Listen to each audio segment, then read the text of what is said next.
Hi, folks. You're with Tassus today, your pushback channel, and thank you for joining this live stream. In this essay, I'd like to talk about the speech recently made by Russian President Vladimir Putin. It was a speech that I thought was well considered, or the translation of it that I heard at least, where he said in essence that wokeness is causing huge damage to the West. He can't really see why the West is pursuing such a self-destructive path. It's not something that he would want for Russia. He can't understand why the West is so determined to destroy the family and fathers and push gay, lesbian, transgender issues to crescendo proportions. He doesn't understand all that, and quite frankly, neither do I. But nonetheless, he made that speech and said that's not for Russia. And he reminded listeners in the audience that really what these things are just a dusting off of the old Soviet model, the communist Bolshevik Soviet model of how to divide, conquer, and control and oppress a population. Now, 5 or 10 years ago, I thought Putin was on a relative basis pretty close to a tyrant. The idea of crushing opposition or crushing dissenting opinions and rigging elections and things like that. I thought, well, gee whiz, that could never happen in the West. But boy, have we managed to. The West is outdoing Putin on most things. The cancel culture means anyone with a dissenting opinion can be, particularly they've got a decent audience or following, or they're being identified as a potential key influencer. That's it. They're gone. They're finished. They're taken off. They've got no media platform or major media platform they can use. They'll be relentlessly pursued and hounded by the mainstream media who'll do hit piece after hit piece. They've got a good chance the Justice Department will come after them with some bullshit made up accusation. I mean, look at the way they're going after Steve Bannon. Look what they did to Roger Stone, and look what the setup they used to try and ensnare Kavanaugh.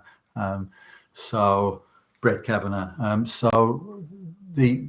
Today Putin looks pretty mild. Compared to what's going on in the US, he kind of does look like a tyrant.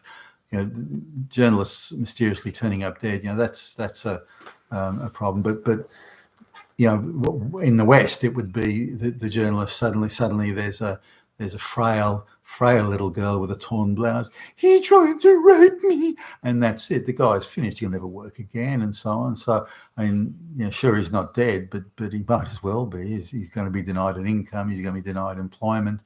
No one's going to want to go near him for fear that they too will be tarnished, and so on. So it's as one Russian had said, he said, when they depersoned you in Russia, they may not put you in prison. This is back in the Soviet days, but he said they might as well have killed you because, and not only do they come after you, they go after your relatives and that sort of thing. So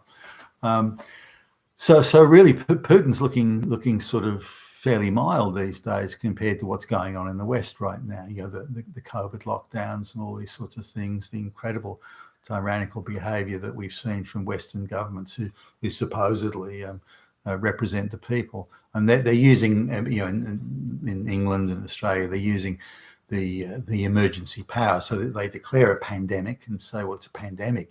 People are dying. There are millions of people dying. Bodies are piling up in the street. It's an emergency. We must have emergency powers, the powers to act decisively to stop this. But it never was a fucking pandemic. So these powers were acquired illegitimately, and they've been used brutally and way over the top. And there's barely a politician in this country.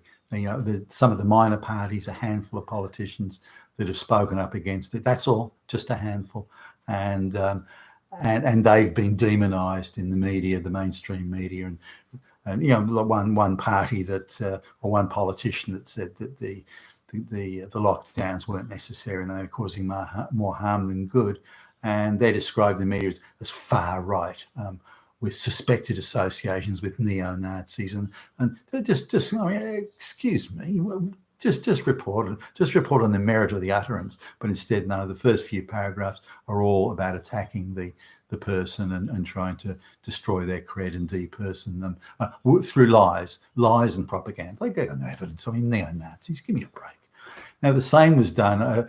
I had a look at all the major news outlets, and I couldn't find, and there's one that appeared in the last few minutes, I couldn't find a single article about Putin where they were prepared to report on the speech that he actually made.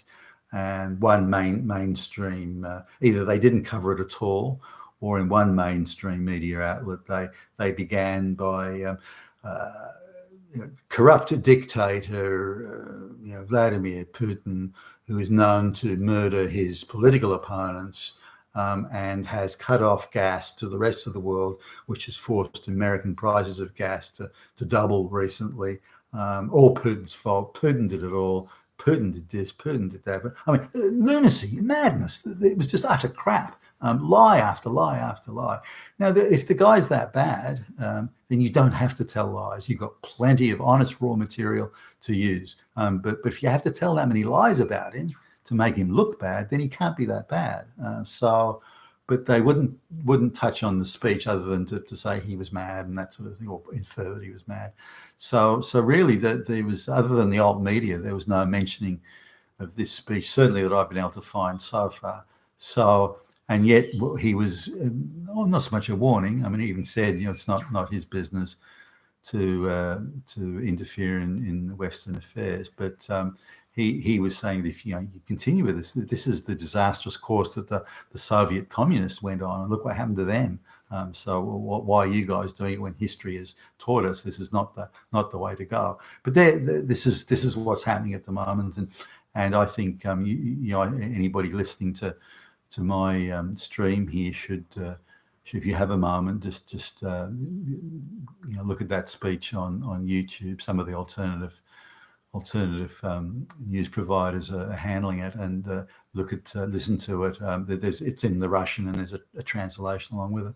And I think you'd struggle to find yourself in disagreement with anything he says in that speech. So have a look. You've been with Tacitus today, your Pushback channel, and thank you for listening.